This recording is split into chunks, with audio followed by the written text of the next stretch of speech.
Hello, welcome back to my channel. So I've done a couple of palette videos. I did my most unique palettes. I did one with palettes that I primarily bought because of the packaging. So now we're going to do one with my favorite neutral, like basic palettes, we'll say. I have, I think 10. This is probably the smallest list out of the bunch.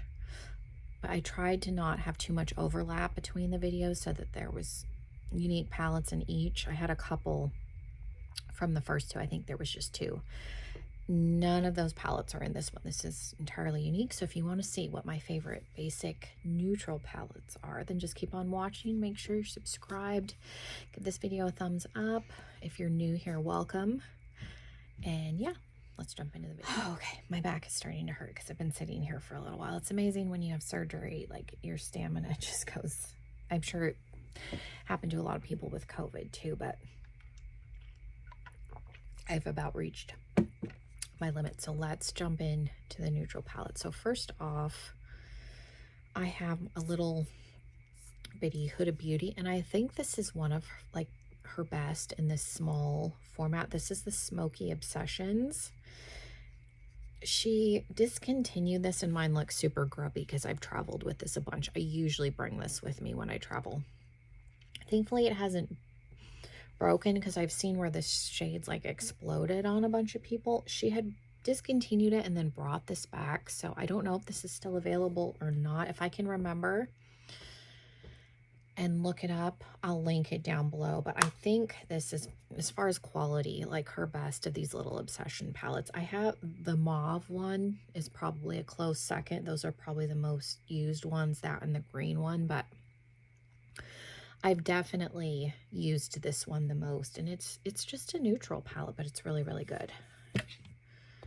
In that same vein, I had another Too Faced one. It was, I don't even know, it was their natural palette, and it was in like weird acrylic packaging where it like bubbled up. I finally decluttered it because it was such a pain to store, but that was a go-to neutral palette of Too Faced for a long time for me. What kind of replaced it is the natural nudes. You have a little bit of overlap, I think, like with like a couple of the mattes in here.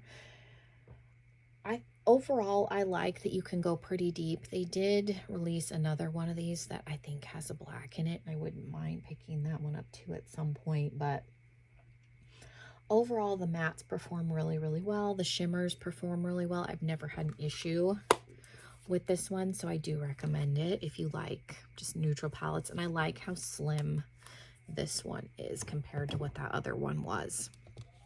I have one from Kaleidos, and again, this is one that I've traveled with quite a bit. This is the Futurism 7, the Sashimi City. There was two that were released when they came out with this one. The other one was a lavender palette, and I never did buy that one just because I don't use a ton of purples. So this is the neutral one. Some people really, really liked this. Some people did not. Just personal preferences. I wish one of these browns went a little bit deeper, but I generally bring more than just this with it, so I can throw in a different shadow. But I don't know what the shade name of this one is. Penthouse is a really cool like duochrome shade that just looks really pretty. Both of the shimmers that are in here are really, really pretty, so I'm always happy with the looks. I usually bring this, and if I bring another one, it's usually either the sci-fi green or the astro pink. They work well together, this one with those other ones, so I usually end up with a black if I need to make things a little bit deeper. I've got some more from Too Faced. I'll just do the rest of the Too Faced palettes together. I have the Pumpkin Spice. Mine, the lid is broken, so mine completely becomes apart. But again, it's to me, this is a pretty neutral palette. You do have pops of color in here with this Pumpkin Spice shade and then this cranberry shade and the purple, but Most Too Faced palettes are pretty neutral heavy, which is nice that, you know, you've got color in with, if I can get this to close, that would be good. You've got color in with the neutral, so you can make it a little brighter if you wanted to. I do have the Second Slice palette. I haven't used it yet, so that's why I didn't include it. The other tin one that I have is probably my favorite in the tin packaging still, the Gingerbread Spice, which is, I think, even more neutral, excuse me, than the pumpkin spice. Most of the colors that I use in here are over on this side, the hot pink and the plum, but you can definitely keep it very warm brown if you want to. This palette's not available anymore. The palettes that I'm talking about that are like limited edition discontinued, you can still get them on Poshmark, because I was on there the other day and they're still available.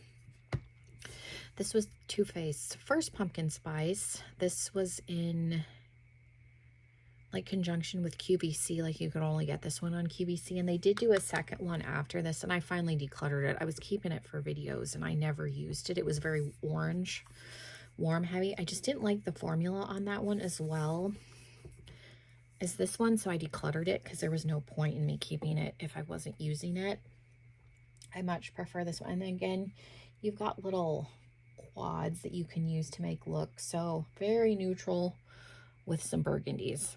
But I really, really like the formula on this one. And this is one of those palettes, because it was only available on QVC, nobody talked about it, but it's still one of my top favorite neutral palettes. It's old, but it still works really, really well.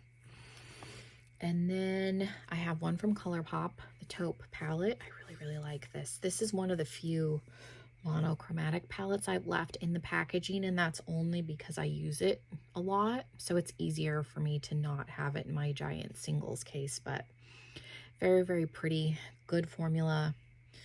I think this slated shade is like a Super Shock, is their Super Shock formula. Really, really nice palette.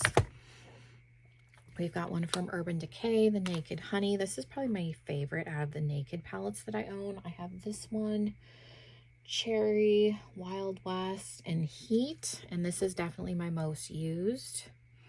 Very, very, you know, kind of warm brown, but very pretty.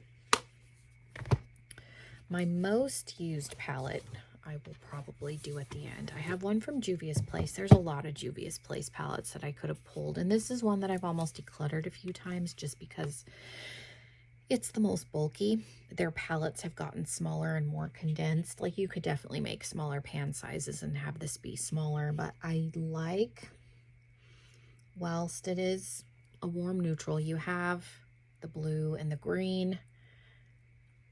Make it a little more interesting. I do find myself still reaching for this during the fall time, so that's why it is stuck around. And my last palette is the Side by Side by Nabla. Generally, if I'm in a hurry or don't feel like spending a lot of time with my makeup, I will use this palette because I've never had a bad look come out of it, and I have traveled with this. So I took this with me the last time that I went to Montana. I like that you have a black, so you can go very deep with it. You do have a light matte shade in its, what is it called, Rarity. And then you do have some light shimmers in here. So there's, for me, there's a brow bone, inner corner. You can take it very deep. I don't have to pull in another palette with this. The only shade in here that I've never used is this gold.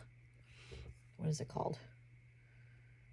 I'm not even going to try and pronounce that because I think it's Italian, but that's the only shade I've never used in here. I've used everything else because I use this quite frequently. So yeah, definitely, if you're looking for a good neutral palette, this one is often on sale during Ulta's 21 Days of Beauty, which is coming up. So keep an eye out. If this is one that you're interested in, it's a good one. I have another Nabla palette that I got on sale, but I haven't used it yet. So, but that one I have used. So those are my picks. Let me know what your favorite neutral palettes are, because I'm sure they're different from the ones that I pulled. And there's probably others that I could have pulled out. I was trying to keep this list a little bit smaller because my other piles were quite a bit larger. So yeah, Let me know what you guys thought. Again, make sure you're subscribed if you're not already, and hopefully I will see you all in another video very, very soon. Bye, everybody.